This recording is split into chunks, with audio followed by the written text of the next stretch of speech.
Salve à tutti, c'est Flau, on se retrouve pour faire le bilan de la 7ème journée de Serie A. Après cette journée, on commence à voir un petit peu les tendances, les équipes en forme, celles qui le sont moins.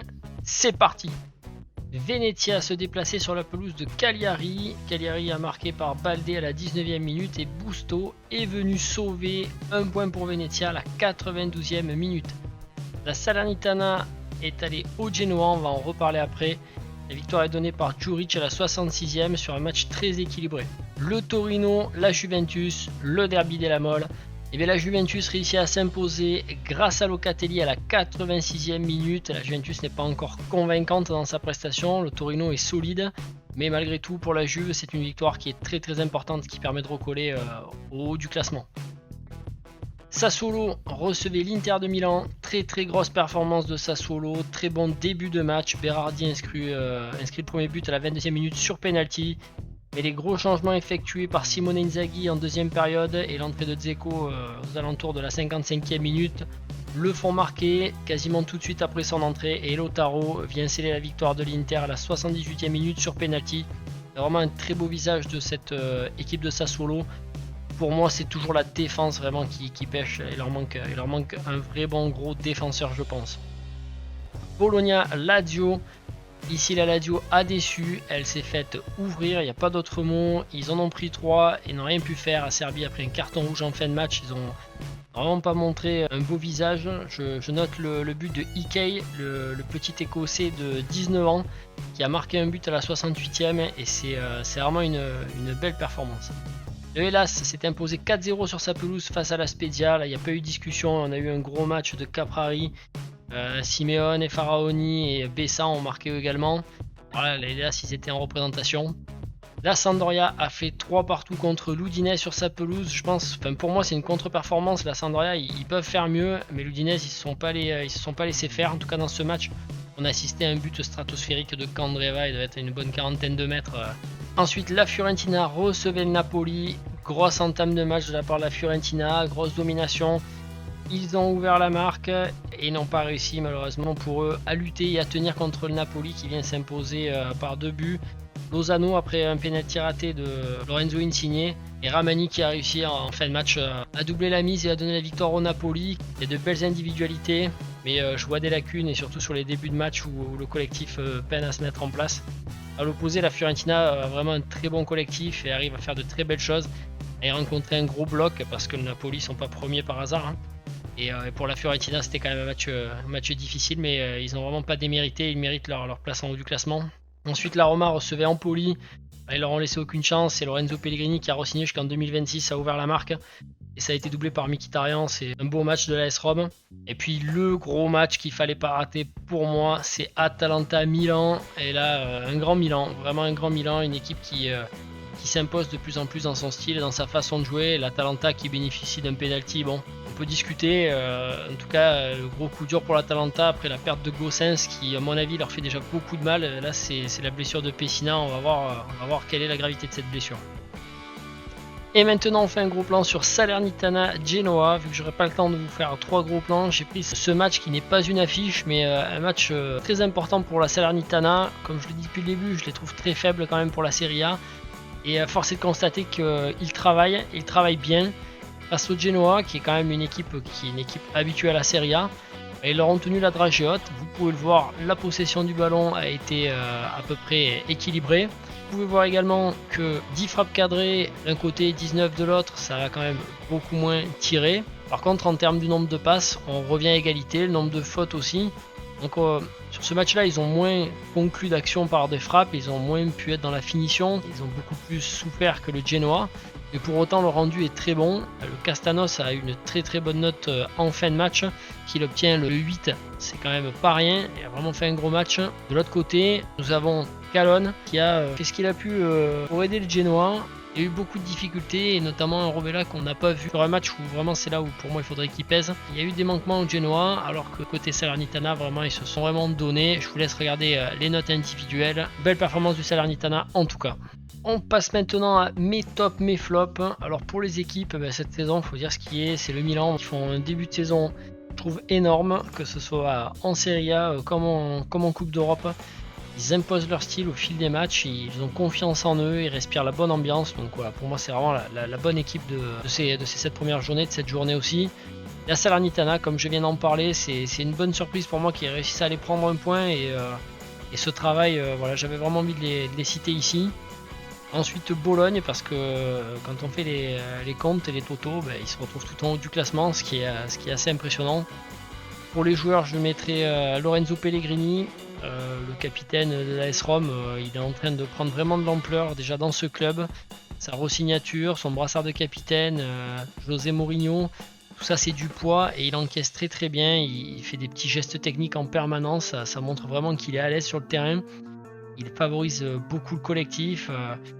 Moi je trouve que c'est un capitaine exigeant et volontaire à la tâche. Il fait vraiment plaisir. Ensuite Manuel Locatelli, parce que voilà, cette victoire de la Juventus c'est la sienne quelque part, le fait qu'il la donne, et c'est sa victoire parce qu'il a toujours voulu jouer à la Juve. Et il arrive là pour son premier derby della Mole, il marque le but qui les fait gagner, c'est pas anodin, c'est beau. Ensuite Dragowski, le gardien de la Fiorentina, parce que vraiment il aurait pu sauver ce penalty, il a sauvé quasiment 2 fois et ça rentre quand même, mais il a fait un énorme match pour essayer de donner au moins le match nul à son équipe. Et même si la Fiorentina a dans l'ensemble très bien joué, je trouve que vraiment ce gardien Dragowski c'est une pointure et ça fait déjà de nombreuses saisons qu'il montre du talent, mais là avec le fait que la Fiorentina joue très bien, on le voit vraiment à son meilleur niveau. Ensuite Antonio Candreva, il a marqué, du moins même si ça a été compté sur un CSC, il a failli marquer le premier but, il a marqué un second but qui est stratosphérique. Il fait partie de ces gens qui pour moi montrent que pas mettre les joueurs de foot à la maison de retraite quand ils ont 30-31 ans, c'est pas possible. Candreva, il a passé la trentaine largement et ça fonctionne toujours, et sur son côté droit il fait plein de belles choses encore. Et je finirai avec Caprari parce que tout simplement la performance de l'Hellas se dérouler, ça a montré du grand Caprari. Il était partout, il était à l'aise, il était volontaire, il est allé dans le dur quand il fallait y aller. Enfin voilà, dans ce match, il aurait pu le prendre un petit peu d'eau, surtout quand on commence vraiment à empiler les buts. Et lui, non, il a vraiment donné pendant tout ce match. J'avais envie de le citer ici. Pour mes flops maintenant, on va pas se voiler la face, à la Lazio, ils ont fait une très grosse contre-performance. C'est vraiment dommage pour eux là, ça leur coupe sévèrement leur élan. Et le carton rouge de la Serbie pourrait les sanctionner encore davantage avec déjà la blessure d'Immobilier. Ensuite Cagliari, parce que au vu de ce qu'ils montrent depuis le début de saison, s'ils se redressent pas rapidement, ça pourrait vite sentir le sapin pour eux. Côté joueur, je l'ai dit, Francesco Acerbi là, il a un petit peu craqué et voilà. C'était à mon avis dur à encaisser pour lui là, tout ce qui se passait dans le match, et pour moi là, il m'a déçu sur ce match, sur sa réaction. C'est des choses qui peuvent arriver bien sûr. Le Nicolo Rovella, c'est vrai que comme je dis toujours dans les flops, c'est souvent les joueurs et les équipes desquels j'attends plus, et Rovella, c'est vrai que c'est un joueur qui pour moi pourrait vraiment devenir un grand. Et là sur un match comme ça, il rate l'occasion de se montrer et il a subi le match. Et je finis avec 2 défenseurs de Sassuolo. Je sais qu'ici il y a un camarade de la page fan de Sassuolo qui regarde, et je le dis, je le redis, pour moi ça c'est pas assez fort pour être au niveau du reste de l'équipe. Sassuolo, Consigli est très bon. Tout ce qui est à partir du milieu de terrain jusqu'à l'attaque, c'est très très bon.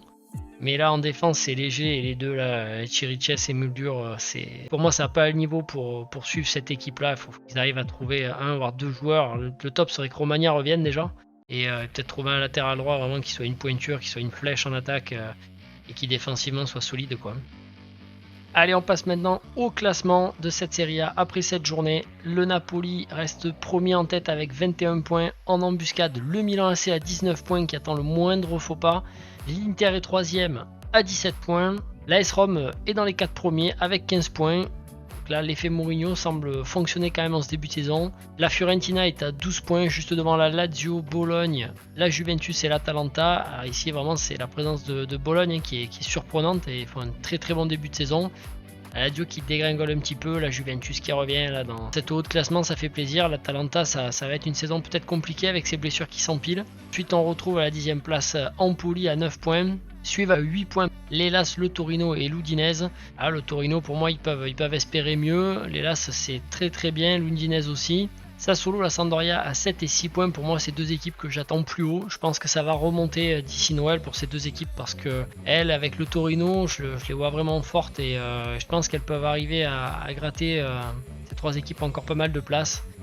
Le Genoa est à 5 points, le Venezia est sorti de la zone rouge avec 5 points également. Par contre, la Spezia a rejoint la Salernitana et Cagliari. Dans les trois relégables, Cagliari a 3 points, la Salernitana qui avec sa victoire revient à 4 points ex aequo avec la Spezia. La lutte pour le maintien va être très belle à suivre. Est-ce que je me risque à un petit pronostic? Allez, je me risque à un petit pronostic. La 8e journée, c'est pas pour tout de suite, il y a la trêve internationale. Pour autant, on peut imaginer ce qui pourrait arriver. Spezia Salernitana, moi je pense que la Salernitana peut continuer sur sa lancée et profiter de la baisse de régime de la Spezia, même si ça serait à mon avis une très bonne perf de faire un but partout. La Lazio jouera contre l'Inter et là je crains qu'ils ne puissent pas renverser la vapeur. C'est pas le match sur lequel ils peuvent reprendre de la confiance face à l'Inter de Milan qui risque par contre de revenir un petit peu en colère là, suite à sa dernière performance, son début de match en tout cas. Milan, hélas, moi je vois vraiment le Milan s'imposer, je les sens en pleine bourre. Cagliari, Sampdoria, pour moi la Sampdoria va pouvoir et devrait en tout cas montrer son vrai niveau. Empoli, Atalanta, je pense que ça sera le sursaut pour l'Atalanta. Je pense qu'on va retrouver l'Atalanta ultra offensive et qui empile les buts. Maintenant, ça peut aller très vite avec Empoli. Ils sont très surprenants, comme je l'avais dit dans une de mes précédentes vidéos, ils ont vraiment des jeunes qui font plaisir à voir et là je mise sur une grosse arrivée, une grosse entrée de match de l'Atalanta. Ensuite Genoa Sassuolo, pour moi Sassuolo va s'imposer face au Genoa parce qu'ils ont subi les grosses équipes et je pense que là maintenant face au Genoa c'est beaucoup plus à leur niveau, à leur portée et je pense qu'ils vont savoir en profiter. Udinese, Bologna, pour moi Bologne ils sont partis très fort, je vois pas comment l'Udinese pourrait réussir à les battre. Et ils ont quand même réussi à en mettre 3 à la Sampdoria. Mais bon, au vu du match, je pense que Bologne peut vraiment faire sensation. Napoli-Torino, pour moi, c'est le match où le Napoli peut caler. C'est difficile de prévoir quand est-ce qu'ils vont tomber parce que ça arrivera sans doute. Moi, je vois un match nul. Maintenant, ils seront quand même à la maison. Donc, sur ce pronostic-là, je m'avance peut-être un peu avec un but partout. Juventus-Roma. Moi, je vois bien la Roma faire un coup. La Juve reste encore fébrile. La Roma, ils aiment ce genre de grand match. Après, on sera dans le chaudron Juventini. Mais je vois bien la Roma faire un coup. Et enfin, Venezia-Fiorentina. Là, je pense qu'il n'y aura pas de négociation, malheureusement, pour le Venezia. J'ai une équipe que j'aime beaucoup, là. Les petits poussés de la Serie A. Mais la Fiorentina... Là, ils ont encaissé, ils ont pris les grosses équipes les unes après les autres. Là, je crois que là, ça va être le match, il va s'appeler Vengeance pour la Fiorentina. Voilà mon pronostic pour cette fin de vidéo. J'espère vraiment vous voir en espace commentaire pour me donner vos avis, vos accords et vos désaccords avec mon analyse. Encore une fois, ce n'est que mon analyse. Abonnez-vous, likez et partagez cette vidéo. Vraiment, ça peut m'aider. Comme vous pouvez commencer à le voir, on commence à parler FIFA, sérieusement. On continue à parler Serie A, on va bientôt parler national parce que la trêve internationale est là. Donc voilà, vous aimez le foot italien, vous aimez l'actu du foot italien. Ici, le but c'est de parler entre passionnés. Rejoignez-moi et je vous dis arrivederci.